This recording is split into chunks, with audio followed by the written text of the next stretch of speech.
Осыдан біраз уақыт бұрын ауданымызда орналасқан Казпок оңалту орталығының базасында инфузиялық терапия клиникасы ашылған болатын. Бұл клиникалардың өзгелерден ерекшелігі, мұнда келген науқастар заманауи тамызға, яғни система арқылы ем алады.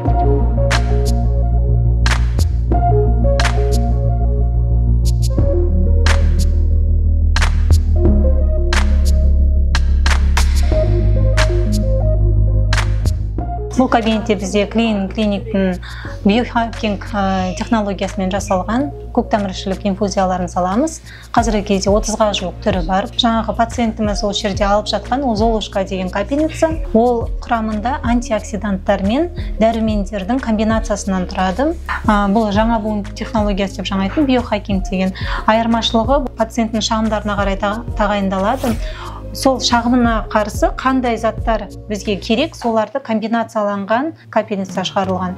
Кейбір капельницаларды 7-10 күнге дейін алу мүмкін. Кейбір поддерживающая терапия деген болады. Поддерживающая терапия деген ол жаңағы пациент уже дефициттарын барлығын толтырды, организмі уже қалпына келді. Одан кейін поддерживающая терапия 3 айда бір рет, айына бір рет сондай курспен тағайындалады. Осы орталықта мен осы келіп, осы неврозность, шаршаңғылар сөйтіп келген болатын. Содан осы Золушканы алып, кішкене осы 1-3 рет болды алып жатқаныма, кішкене жақсы болып қалдым. Жеңілденіп, басылып кішкене. Бізде ОСМС арқылы да порталмен пациенттер келіп жатады, бесплатно жататын пациенттер бар. Күндізгі және де тәуліктік стационарымыз бар.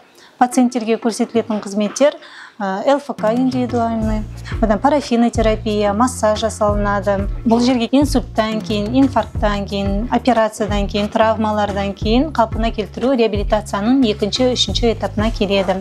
Сол кезде пациенттерге диагнозына қарай тағайындалады процедуралар. Күнделікті 20 адам қабылданады күндізгі стационарға. Тәуліктікке 16 адам. Казпок реабилитациялық орталығында 23 адам жұмыс жасайды.